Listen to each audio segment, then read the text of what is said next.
മുഖ്യമന്ത്രിക്ക് താൽക്കാലിക ആശ്വാസം. മുഖ്യമന്ത്രിക്കും ആര്യാടനും എതിരെ എഫ്ഐആർ രജിസ്റ്റർ ചെയ്യണമെന്ന തൃശൂർ വിജിലൻസ് കോടതി ഉത്തരവിന് സ്റ്റേ. വിവരങ്ങളുമായി രാജേന്ദ്രൻ ചേർന്നുണ്ട്. രാജേന്ദ്രൻ, ഇതിന്റെ കൂടുതൽ വിശദാംശങ്ങൾ ലഭ്യമാവാനിരിക്കുന്നതേയുള്ളൂ. എങ്കിലും ഏറ്റവും പ്രധാനപ്പെട്ട വാർത്ത, വിജിലൻസ് കോടതി കഴിഞ്ഞ ദിവസം പുറപ്പെടുവിച്ച ഉത്തരവിന്, അതായത് മുഖ്യമന്ത്രിക്കും ആര്യാടൻ മുഹമ്മദിനുമെതിരെ കേസെടുക്കണമെന്ന എഫ്ഐആർ ഇടണമെന്ന വിജിലൻസ് കോടതിയുടെ ഉത്തരവ് ഹൈക്കോടതി സ്റ്റേ ചെയ്തിരിക്കുന്നു. സ്റ്റേ എന്ന് പറയുമ്പോൾ അത് തൽക്കാലത്തേക്ക് മരവിപ്പിച്ചു കൊടുത്തത് മാത്രമാണുള്ളത്. എടുത്തു പറയേണ്ട ഒരു കാര്യം, ആ ഉത്തരവ് റദ്ദാക്കിയിട്ടില്ല എന്നതാണ്. ഉത്തരവ് നിലനിൽക്കുന്നുണ്ട്. താൽക്കാലികമായ ഒരു സ്റ്റേ മാത്രമാണ് അനുവദിച്ചിരിക്കുന്നത്. ഇതിനാസ്പദമായ കാര്യങ്ങൾ എന്തൊക്കെയാണെന്നതിന്റെ വിശദാംശങ്ങൾ നമുക്ക് അല്പസമയത്തിനകം ലഭ്യമാക്കാൻ സാധിക്കും. പക്ഷേ ഏറ്റവും പ്രധാനപ്പെട്ട വിവരം, കഴിഞ്ഞ ദിവസം മന്ത്രി കെ ബാബുവിന് നൽകിയതുപോലുള്ള ഒരു സ്റ്റേ ഉത്തരവ് ഇന്നിപ്പോൾ മുഖ്യമന്ത്രി ഉമ്മൻചാണ്ടിക്കും വിദ്യുച്ഛക്തി മന്ത്രി ആര്യാടൻ മുഹമ്മദിനും നൽകിയിരിക്കുന്നു.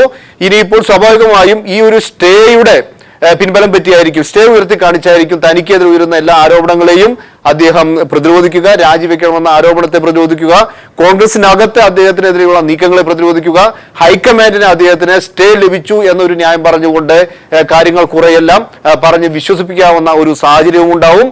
ഏറ്റവും പ്രധാനപ്പെട്ട വാർത്ത ഇതാണ്. മുഖ്യമന്ത്രി ഉമ്മൻചാണ്ടിക്കും വിദ്യുച്ഛക്തി മന്ത്രി ആര്യാടൻ മുഹമ്മദിനും സ്റ്റേ ലഭിച്ചിരിക്കുന്നു. കഴിഞ്ഞ ദിവസം ഇരുവർക്കുമെതിരെ കേസെടുക്കാൻ, ഇരുവർക്കുമെതിരെ എഫ്ഐആർ ഇടാൻ തൃശൂരിലെ വിജിലൻസ് കോടതി ഉത്തരവിട്ടിരുന്നു. ആ ഉത്തരവിനാണ് സ്റ്റേ ലഭിച്ചിരിക്കുന്നത്. സോളാർ കുംഭകോണവുമായി ബന്ധപ്പെട്ട് വലിയ വെളിപ്പെടുത്തലുകൾ സരിത എസ് നായർ കഴിഞ്ഞ ദിവസങ്ങളിൽ സോളാർ കമ്മീഷൻ മുമ്പാകെ സമർപ്പിച്ചിരുന്നു. കൂടുതൽ വ്യക്തമായ തെളിവുകൾ, അനുബന്ധ തെളിവുകൾ, സാഹചര്യ തെളിവുകൾ ഇതെല്ലാം തന്നെ മുന്നോട്ട് വെച്ചിരുന്നു. ഇതിന്റെ എല്ലാം പശ്ചാത്തലത്തിലാണ് ഒരു സ്വകാര്യ ഹർജി പരിഗണിച്ചുകൊണ്ട് കഴിഞ്ഞ ദിവസം രാജേന്ദ്രൻ 2 മാസത്തേക്കാണ് മരവിപ്പിച്ചിരിക്കുന്നത് എന്നോടെയാണ് അറിയാൻ കഴിയുന്നത്. അതും വളരെ നിർണായകമാണ്. 2 മാസത്തേക്കാണ് മരവിപ്പിച്ചതെന്നല്ല, 2 മാസത്തേക്ക് മരവിപ്പിച്ചിട്ടുള്ളൂ എന്നതാണ് ഏറ്റവും ശ്രദ്ധേയം. 2 മാസത്തേക്ക് വിജിലൻസ് കോടതി ജഡ്ജിക്ക് രൂക്ഷ വിമർശനം ഉണ്ട്. അച്ചടക്ക നടപടി പോലും എടുക്കാവുന്ന സാഹചര്യമാണ് ഉള്ളത് എന്ന നിരീക്ഷണം കൂടി ഉണ്ടായിട്ടുണ്ട്. തീർച്ചയായിട്ടും. അപ്പോൾ ഇത് ഉമ്മൻചാണ്ടിക്ക് കുറെ കൂടി ആശ്വാസം നൽകുന്നതെന്ന് തന്നെ പറയാം. അച്ചടക്ക നടപടി എടുക്കത്തക്ക രീതിയിലുള്ള ഒരു ഉത്തരവാണ് കഴിഞ്ഞ ദിവസം പുറപ്പെടുവിച്ചതെന്ന് പറയുമ്പോൾ സ്വാഭാവികമായിട്ടും ആ ജഡ്ജിക്കെതിരായ നിശിതമായ വിമർശനങ്ങൾ അദ്ദേഹം പൂർണ്ണമായും നിയമപരമായ എല്ലാ മാനദണ്ഡങ്ങളും ലംഘിച്ചുകൊണ്ടാണ് ഇത്തരത്തിലുള്ള ഒരു ഉത്തരവ് കഴിഞ്ഞ ദിവസം പുറപ്പെടുവിച്ചത് എന്നതിന്റെ ഒരു സൂചനയാണ് ജസ്റ്റിസ് ഉബൈദ് നൽകുന്നതെന്ന് തന്നെ പറയേണ്ടിയിരിക്കുന്നു. അപ്പോൾ എങ്കിൽ പോലും ഇത് പറയുന്ന സമയത്ത് തന്നെ ചൂണ്ടിക്കാണിക്കേണ്ട ഒരു വസ്തുത, 2 മാസത്തേക്ക് മാത്രമേ ഈ സ്റ്റേക്ക് ഒരു കാലാവധിയുള്ളൂ എന്നതാണ്. അപ്പോൾ ആ ഒരു ഉത്തരവ് നിലനിൽക്കുന്നു. ഉത്തരവ് പൂർണ്ണമായി റദ്ദാക്കിയിട്ടില്ല. അതായത് ആ ഉത്തരവിന്റെ ക്രെഡിബിലിറ്റിയെ ചോദ്യം ചെയ്യുന്നില്ല. ഒരുപക്ഷെ വിജിലൻസ് ജഡ്ജിന്റെ നിരീക്ഷണങ്ങളെ ഞാൻ മനസ്സിലാക്കുന്നത്, വിജിലൻസ് ജഡ്ജി നടത്തിയ നിരീക്ഷണങ്ങളെ അയക്കാം ഈ രീതിയിൽ വിമർശിച്ചിട്ടുണ്ടാവും. അച്ചടക്ക നടപടി എന്നല്ല സൂചിപ്പിച്ചത്, വിജിലൻസ് കോടതി നടത്തിയ നിരീക്ഷണങ്ങളെ അയക്കാം. പക്ഷെ അദ്ദേഹത്തിന്റെ ഉത്തരവ് റദ്ദാക്കാം. സാധാരണ പൂർണ്ണമായും നിയമപരമല്ല എന്നുണ്ടെങ്കിൽ ആ ഉത്തരവ് തന്നെ റദ്ദാക്കാം. ഉത്തരവ് റദ്ദാക്കിയ നിരവധി സംഭവങ്ങൾ ഉണ്ടായിട്ടുണ്ട്. എന്നാൽ ഇവിടെ ഉത്തരവ് റദ്ദാക്കുന്നില്ല, മറിച്ച് ഉത്തരവ് 2 മാസത്തേക്ക് സ്റ്റേ ചെയ്യുക മാത്രമാണ് ചെയ്തിരിക്കുന്നത്. 2 മാസങ്ങൾക്ക് ശേഷം സ്വാഭാവികമായും ഈ ഉത്തരവ് നിലനിൽക്കുന്ന ഒരു സാഹചര്യം ഉണ്ടാവും. അതുകൊണ്ട് തന്നെ ഇതിൽ നിന്നും ഉമ്മൻചാണ്ടിക്ക് ജസ്റ്റിസ് ഉബൈദ് പുറപ്പെടുവിച്ച സ്റ്റേ ഉത്തരവ്, അതോടൊപ്പം തന്നെ അദ്ദേഹം നടത്തിയ നിരീക്ഷണങ്ങൾ, വിജിലൻസ് കോടതിക്കെതിരെ നടത്തിയ രൂക്ഷമായ വിമർശനങ്ങൾ, ഇതെല്ലാം ഉയർത്തി കാണിച്ചുകൊണ്ട് പിടിച്ചു നിൽക്കാൻ സാധിക്കും. എങ്കിൽ കൂടി വിശദമായ വിവരങ്ങളുമായി പി താജുദ്ദീൻ ചേർന്നുണ്ട്. താജുദ്ദീൻ, മുഖ്യമന്ത്രി ഉമ്മൻചാണ്ടിക്കും മന്ത്രി ആര്യാടൻ മുഹമ്മദിനുമെതിരെ കേസ് രജിസ്റ്റർ ചെയ്യണമെന്ന വിജിലൻസ് കോടതി വിധി മരവിപ്പിച്ചുകൊണ്ടാണ് ഹൈക്കോടതി ഇടക്കാല ഉത്തരവ് പുറപ്പെടുവിച്ചത്. ജസ്റ്റിസ് പി ഉബൈദ് വിജിലൻസ് കോടതിയുടെ ഉത്തരവ് 2 മാസത്തേക്ക് മരവിപ്പിച്ചു. ഒപ്പം തന്നെ ഇത്തരമൊരു ഉത്തരവ് പുറപ്പെടുവിച്ച വിജിലൻസ് ജഡ്ജിക്കെതിരെ അച്ചടക്ക നടപടി അടക്കം വേണ്ടതാണെന്ന കടുത്ത പരാമർശങ്ങൾ വിധിരായതിലുണ്ട്. പോസ്റ്റ് ഓഫീസ് പരാമർശമാണ് കോടതിയെ ചൊടിപ്പിച്ചത്. താനൊരു പോസ്റ്റ് ഓഫീസ് എന്ന നിലയിൽ തന്റെ മുന്നിൽ കിട്ടിയ രേഖകൾ വിജിലൻസിന് കൈമാറുകയാണ് ചെയ്തതെന്ന പരാമർശം തന്റെ അധികാരത്തെ കുറിച്ച് വ്യക്തമായ അറിവില്ലാത്ത നടപടിയാണ് എന്ന് കോടതി കടുത്ത ഭാഷയിൽ വിമർശിച്ചു. സുപ്രീം കോടതി ഇത് സംബന്ധിച്ച് പുറപ്പെടുവിച്ച മാർഗനിർദ്ദേശങ്ങളുടെ ലംഘനമാണ് വിജിലൻസ് കോടതി നടത്തിയതെന്നും ജസ്റ്റിസ് പി ഉബൈദിന്റെ ഇടക്കാല ഉത്തരവിൽ ചൂണ്ടിക്കാട്ടുന്നു. അഡ്മിനിസ്ട്രേറ്റീവ് വിഭാഗം വിജിലൻസ് കോടതി ജഡ്ജിയുടെ ഈ നടപടി പരിശോധിച്ച് അച്ചടക്ക നടപടി അടക്കമുള്ള കാര്യങ്ങളെ കുറിച്ച് പരിശോധിക്കേണ്ടതാണ് എന്ന പരാമർശവും ഉണ്ട്. പേപ്പർ റിപ്പോർട്ടുകൾ, അതായത് മാധ്യമ റിപ്പോർട്ടുകളുടെ മാത്രം അടിസ്ഥാനത്തിൽ നൽകിയ ഹർജി ഫയൽ സ്വീകരിച്ചുകൊണ്ട് കേസ് രജിസ്റ്റർ ചെയ്ത് അന്വേഷിക്കാൻ നിർദ്ദേശിച്ചത് നിയമപരമല്ല എന്ന കോടതി പ്രഥമദൃഷ്ട്യാ വിലയിരുത്തി. സോളാർ കമ്മീഷൻ മുമ്പാകെ സരിത എസ് നായർ നടത്തിയ വെളിപ്പെടുത്തലിന്റെ അടിസ്ഥാനത്തിൽ കേസ് രജിസ്റ്റർ ചെയ്യാൻ നിർദ്ദേശിച്ച നടപടി നിയമപരമല്ല. എവിടെയെങ്കിലും ആരെങ്കിലും നടത്തിയ വെളിപ്പെടുത്തലുകളുടെ അടിസ്ഥാനത്തിൽ പരാതിക്കാരന് ഒരു ഹർജി നൽകാനാവില്ല. ആരും കേട്ടറിവ് മാത്രമാണ് എന്ന ഉമ്മൻചാണ്ടിയുടെയും ആര്യാടൻ മുഹമ്മദിന്റെയും വാദം കോടതി ശരിവെച്ചുകൊണ്ട് കേസ് രജിസ്റ്റർ വിജിലൻസ് കോടതി ഉത്തരവ് നിയമപരമല്ല എന്ന് കോടതി വ്യക്തമാക്കുന്നു. സാങ്കേതിക പിഴവുകൾ നിറഞ്ഞ പരാതിയായിരുന്നു. പ്രതികരണം ലഭ്യമാണ്. അതിലേക്ക് മാപ്പിള പാർട്ടി ഞാൻ കേൾക്കും, മറ്റതൊക്കെ എനിക്ക് എതിരാകും കേട്ടോ. പറഞ്ഞ ഇങ്ങോട്ട് ചോദിക്കട്ടെ. കോടതിയുടെ ഉത്തരവ് വന്നിരിക്കുന്നു, 2 മാസത്തേക്ക് സ്റ്റേ ചെയ്തിരിക്കുകയാണ്. ഫസ്റ്റ് റിയാക്ഷൻ എന്താണ്? ഞാൻ പറയുന്നത്, എനിക്ക് ഈ കാര്യത്തിൽ യാതൊരു സംശയമല്ല. ഞാനോ മുഖ്യമന്ത്രിയോ ഈ കാര്യത്തിൽ ടീം സോളാറിന് വേണ്ടി ഒരു നിലയിലും ഇടപെട്ടിട്ടില്ല. അതിന് യാതൊരു രേഖയില്ല എന്ന് മാത്രമല്ല, ഞങ്ങളെ സംബന്ധിച്ച് പറഞ്ഞത് ഒരു കാര്യം, ഞങ്ങളെ കൊണ്ട് എന്താണ് ഇവർക്ക് കിട്ടിയ പ്രയോജനം, എന്തിനു വേണ്ടിയാണ് ഞങ്ങളെ സമീപിച്ചത്. ഇനി മുഖ്യമന്ത്രിനെ പറ്റി പറഞ്ഞാൽ എത്രയോ കൊല്ലങ്ങളായി ഞങ്ങൾ തമ്മിൽ നല്ല റിലേഷനാണ്. ഈ അദ്ദേഹത്തിന് വല്ല താല്പര്യം ഉണ്ടെങ്കിൽ ഒരു വാക്കെങ്കിലും എന്നോട് അദ്ദേഹം പറയായിരുന്നു.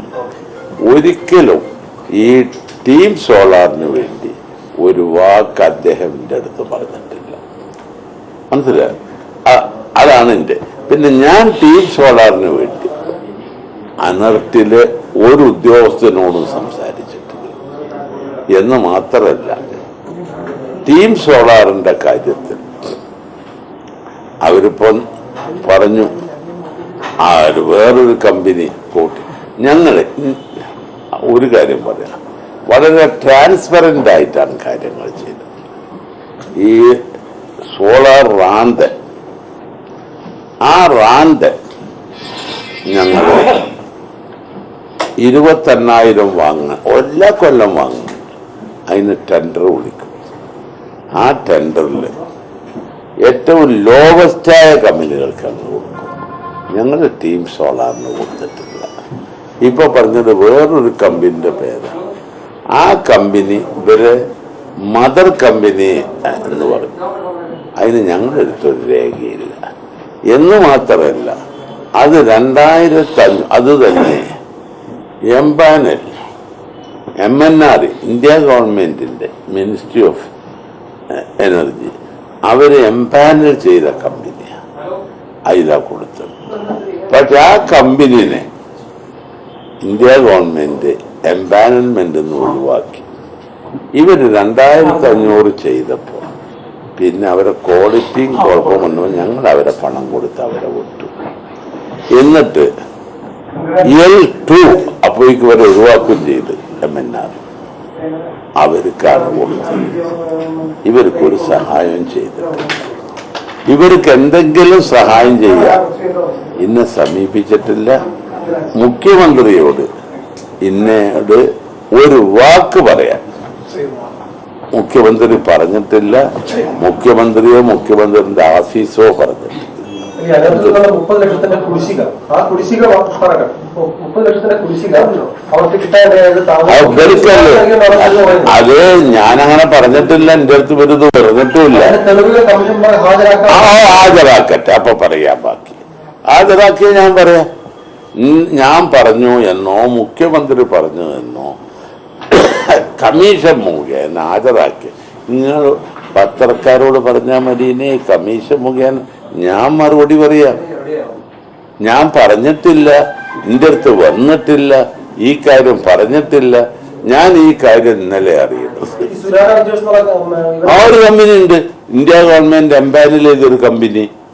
ആ കമ്പനി ടെൻഡർ ചെയ്ത് അവർ ലോവസ്റ്റ് ചെയ്ത് അവർക്ക് കൊടുത്തു. അവരിവരായിട്ട് എന്തെങ്കിലും ബന്ധമില്ല, ഇതിനൊരു രേഖ ഞങ്ങളുടെ കയ്യിലില്ല. ആ രേഖ അവരാജരാക്കട്ടെ, ഈ പറയുന്ന രേഖ അവരാജരാകട്ടെ. ഞങ്ങളുടെ കയ്യിലൊരു രേഖയും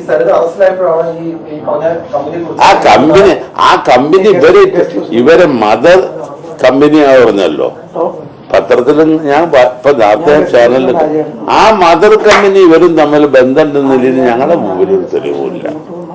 ഞങ്ങള് ഇതിനു വേണ്ടി ടെൻഡർ വിളിച്ചപ്പോൾ ഞങ്ങൾ ടെൻഡർ വിളിച്ചാൽ ഏറ്റവും ലോവസ്റ്റ് ടെൻഡറിന് കൊടുക്കും. ആ ലോവസ്റ്റ് ടെൻഡർ ആയിരുന്നു ഈ പറയുന്ന കമ്പനി.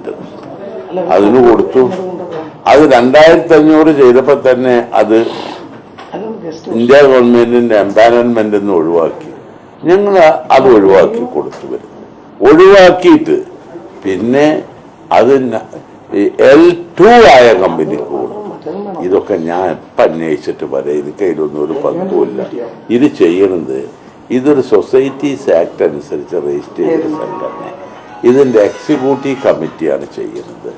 ഞാനോ മുഖ്യമന്ത്രിയോ ഞങ്ങൾ ആരും ഇതിൽ ഇടപെടില്ല. ആ എക്സിക്യൂട്ടീവ് കമ്മിറ്റിയിൽ പല പ്രമാണിമാരും മനസ്സിലായി. അത് നിങ്ങൾക്ക് നോക്കിയാൽ അറിയാവുന്നതാണ്.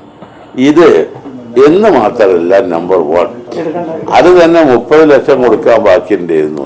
അതിന് എനിക്ക് 40 ലക്ഷം തരിക. 30 ലക്ഷം കൊടുക്കാൻ ബാക്കിയില്ലേ, എനിക്ക് 40 ലക്ഷം തരിക. ഒന്ന് മാത്രമല്ല, ആ കമ്പനി L1 ആയി ഞങ്ങൾ അംഗീകരിച്ചാൽ കൊടുക്കാൻ ബാധ്യസ്ഥല. അത് ഞങ്ങൾ കൊടുത്തു. ഇന്ത്യ ഗവൺമെന്റിന്റെ എംപാനൽമെന്റ് അവർ ഒഴിവാക്കിയപ്പോൾ ഞങ്ങളത് നിർത്തൽ ചെയ്തു. ഞാൻ അതിപ്പോ ഇന്നിപ്പത് കണ്ടപ്പോ ഡീറ്റെയിൽസ് ഓഫീസിൽ നിന്ന് എടുത്തിട്ട് പറയാം. എനിക്കിത് രണ്ടും അറിയില്ല, രണ്ടും ഞാനായിട്ട് ബന്ധമില്ല. മുഖ്യമന്ത്രി അത്രയും ബന്ധമില്ല. മുഖ്യമന്ത്രി വേണമെങ്കിൽ എന്നോട് ചോദിക്കും. Legally speaking I am in the head of the department. മുഖ്യമന്ത്രി എന്നോട് ചോദിക്കണം. ഞങ്ങൾ തമ്മിൽ എത്രയോ കൊല്ലങ്ങളായില്ല സൗഹാർദ്ദം വെച്ച് മുഖ്യമന്ത്രി അത് വെച്ചു എന്നോടാ ചോദിക്കുക, അല്ലാതെ എനർട്ടിലെ ഉദ്യോഗസ്ഥന്മാരോടല്ല. അതുകൊണ്ട് മുഖ്യമന്ത്രി ഇക്കാര്യത്തിൽ പൂർണ്ണമായി ഇന്നസെന്റ്. ഹൈക്കോടതിയിൽ നിന്ന് അനുകൂലമായ വിധി ഉണ്ടാകുന്ന ഒരു പ്രതീക്ഷ ഉണ്ടായിരുന്നോ താങ്കൾക്ക്? എനിക്ക് അങ്ങനെയൊന്നുമില്ല. ന്യായം നടക്കുന്നില്ലൊരു പ്രതീക്ഷ ഉണ്ടായിരുന്നു. യാർമാതൃഭൂമി എവിടെ വേണമെങ്കിലും വരാവുന്നേ. ഇനിയിപ്പോ നിങ്ങള് പത്രക്കാർ വിളിച്ചിട്ട് പിന്നെ ക്രോസ് ചെയ്യല്ല, അവിടെയും ഞാൻ വരാന്ന്. കമ്മീഷൻ ആവശ്യപ്പെട്ട ഞാൻ കമ്മീഷന് ജുഡീഷ്യറിയും ബഹുമാനിക്കണം ഒരുത്തനാണ്. കാരണം ഞാനൊരു കോൺഗ്രസ്സുകാരനാണല്ലോ. ഇതൊക്കെ ഭരണഘടനാപരമായി ഞങ്ങൾ സൃഷ്ടിച്ചതാണല്ലോ. ഇതിനൊക്കെ മാനിക്കേണ്ട ബാധ്യത ഉണ്ടല്ലോ. ഒരു കാര്യം ഞാൻ പറയാം, ഇതുകൊണ്ടൊന്നും UDF ഇവിടെ തോൽപ്പിക്കാൻ പറ്റൂല കേട്ടോ. അതുകൊണ്ടൊന്നും ഇതൊക്കെ ഞാൻ രാവിലെ നിങ്ങളോട് പറഞ്ഞു, കേരളത്തിലെ ജനങ്ങൾ സാമാന്യം ബോധം ഉള്ള ആളുകൾ എന്താണ്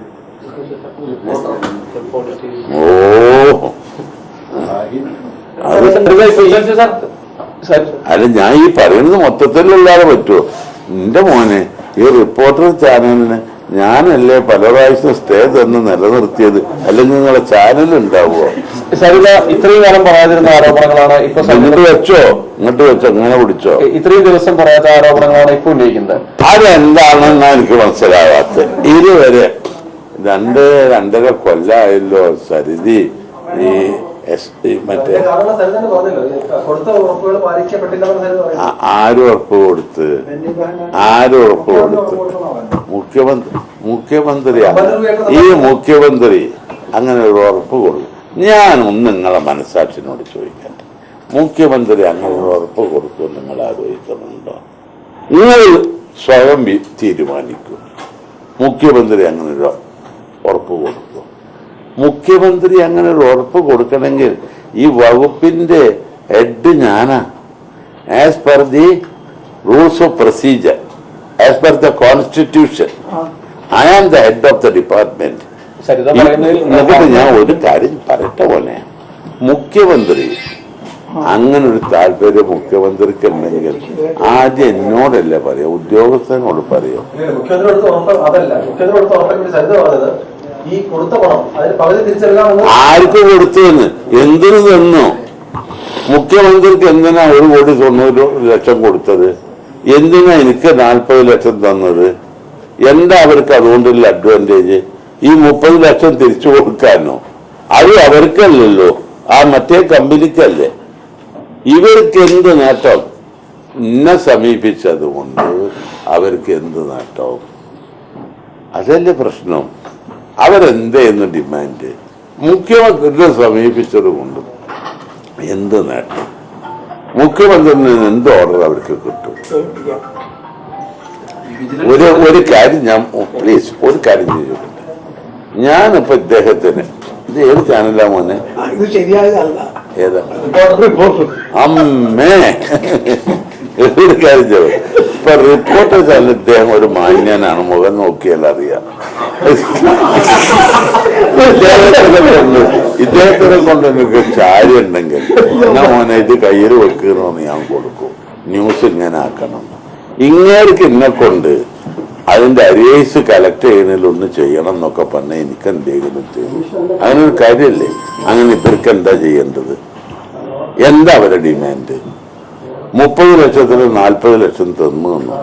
ഇവരും ഈ പറയുന്ന ഈ മറ്റേ സോളാർ ലാൻഡും തമ്മിലൊരു ബന്ധമില്ല. അവര് കൂട്ടി ചെയ്തിട്ടില്ല. അവരെ മദർ കമ്പനിയാണ്. ഞങ്ങളെ കയ്യിൽ രേഖയില്ല. ഞങ്ങള് L1 ആയതുകൊണ്ട് കൊടുത്ത ആ കമ്പനിക്ക്, ആ കമ്പനി ഞങ്ങൾ ഒഴിവാക്കും ചെയ്തു. അപ്പോഴോ നിങ്ങളല്ലേ? അപ്പോഴോ ഈ പറയുന്ന ഈ എന്താണ് കമ്പനിന്റെ പേര്? Team solar. ഞങ്ങൾ വല്ല ബന്ധം ഉണ്ടെങ്കിൽ ഞങ്ങൾ ഒഴിവാക്കുവോ? ഞങ്ങൾ ഇവര് മര്യാദ കാണിക്കാത്തത് കൊണ്ടും ഇന്ത്യ ഗവൺമെന്റ് അവരെ പാനലിൽ നിന്ന് ഒഴിവാക്കിയത് കൊണ്ടും ഞങ്ങളത് L2 കൊടുത്തു. മിനിസ്റ്റർ, ഇപ്പൊ ഇത്തരത്തിലൊരു ആരോപണം ഉന്നയിച്ച സരിതയ്ക്കെതിരെ നിയമപരമായി അതൊക്കെ ഞങ്ങൾ പാർട്ടി ഞങ്ങളൊക്കെ ആലോചിച്ചിട്ടില്ല. ഇതിലൊന്നും ഞങ്ങളെ വ്യക്തിപരമല്ല. ഞങ്ങൾക്കൊരു പാർട്ടി ഉണ്ട്, ഞങ്ങൾക്കൊരു ഗവൺമെന്റ് ഉണ്ട്. അതൊക്കെ ആലോചിച്ച് മുഖ്യമന്ത്രിയും ബാക്കിയുള്ളവരായിട്ടൊക്കെ ആലോചിച്ചല്ലാതെ ഇൻഡിവിജ്വലായിട്ട് ഈ ബാബു ചെയ്ത പോലെ ഞാൻ ചെയ്യൂല. ബാബു തീരുമാനിച്ചു ഉടനെ രാജിവെക്കുമെന്ന്, മനസ്സിലായോ? ഞാന് ഈ കാര്യത്തിൽ മുഖ്യമന്ത്രിയായിട്ട് ആലോചിക്കും. എനിക്ക് ഏറ്റവും പ്രധാനം അതാ. ലീഗലി സ്പീക്കിംഗ് അദ്ദേഹമാണ് എന്നെ മുഖ്യമന്ത്രിയാക്കി.